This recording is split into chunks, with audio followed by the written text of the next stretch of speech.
rules of the game, whether in the trade sphere, in the economic sphere, in the environmental or food security spheres, and indeed across all areas of international policy making, are in need of adjustment. Will the international community be able to rise to the multiple challenges with which it is confronted today? Technology, trade, globalization and social networking have made citizens of our world closer to each other more than ever before. Yet we still need to find the best way to work, and more importantly, to address global problems together. The climate negotiations are in crisis. Greater food insecurity and rising food prices around the world are a few other examples where the international community cannot ignore that the only path to address these issues is through cooperation and multilateralism.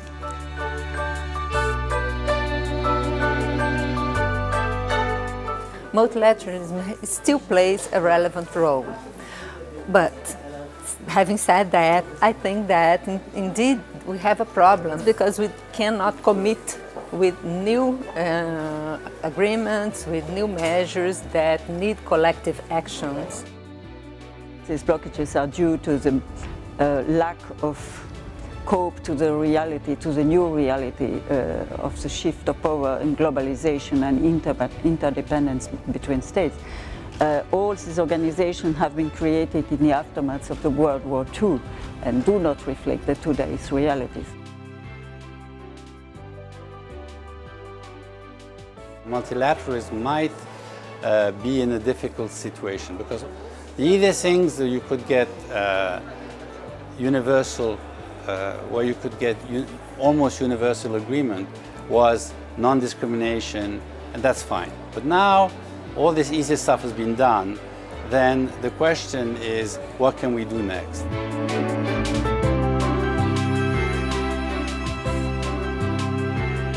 There's widespread popular discord with multilateral trade approaches.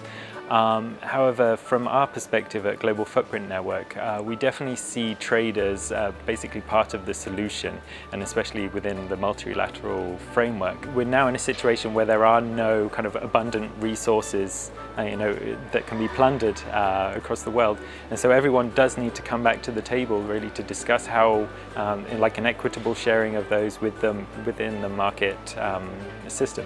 If we have the continued growth, proliferation of preferential bilateral agreements without any progress at the multilateral level, then the credibility of the multilateral system will be at risk. I would say that the priorities should be new rules for subsidies, the new rules for the operation of the state-owned enterprises, and the issues related to export restrictions and their impact over food security. One of the biggest negative impact of the economic and financial crises is trade finance. What we've seen is a great shift away from trade finance, and that's really, if you look at it, it's pretty much the bloodline for all traders. There's a lot of room for getting regulations, or harmonizing regulations, or agreeing on principles so that it's easier to operate between different countries. I would say that we need less regulation but more rules of the game so that the seamless movements of goods and services to get the advantage of the global value chain. Otherwise the advantage to the consumer will not come. The internet is changing everything. This is obvious to say. It eliminates distance. It greatly reduces the capital requirements for an entrepreneur. The lesson we've learned from the, 11 years of negotiation under the DDA is that maybe we have to break down the agenda somewhat. Not necessarily abandoning the single undertaking, but approaching reform in a more incremental way. Increasing transparency, governments being more willing to notify what is happening at the national level, engaging into discussions and not always waiting for dispute settlement, which has happened for a long time, but really speaking to each other on a more constant basis and addressing those issues in a more cooperative manner. I would argue that it makes much more sense today to forget about trying to encourage development on an industry-by-industry basis. If you want to enter global value chains, if you want to integrate in global or in regional markets, it makes more sense to focus on occupations, it makes more sense to focus on stages, on tasks. The nature of involvement by non-state actors is very important, and as I see it, the role is not necessarily to be directly involved in debate and negotiation, but you can have NGO representatives as members of national delegations. Then their views can be fed into those of the national delegation. Why not have more dialogue within civil society, between business and civil society, to look at how things can move forward and then go to the government for support. Maybe WTO, when it calls the ministers' meeting, can also call business meeting along with it, like G20s started doing, where we can all give a common charter to all the politicians. And I very much view the role of external organizations such as Global Footprint Network really to do kind of the measurement and the quantitation of the impacts that we're trying to measure. So for example, there's this general term sustainability. We need to incorporate sustainability into trade, but there's very little definition about what sustainability actually is.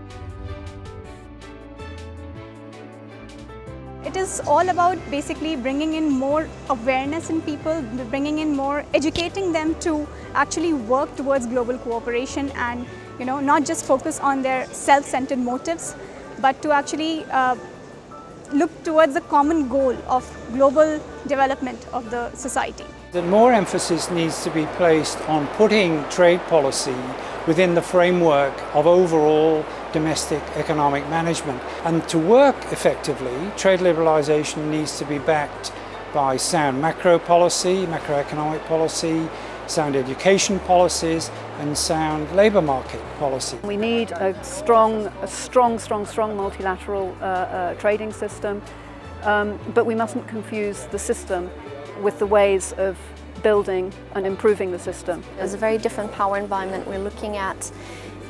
In order to make the organization such as the WTO fit to cope with those new challenges, we need to look at reforming the institutions as such to reflect those new power structures. And only once that is really reflected, I think we can move into more governmental multilateralism again. I think international cooperation is still in the really beginning, so what we talk about like future, it's probably more than we can imagine, and I hope we get there the best way possible.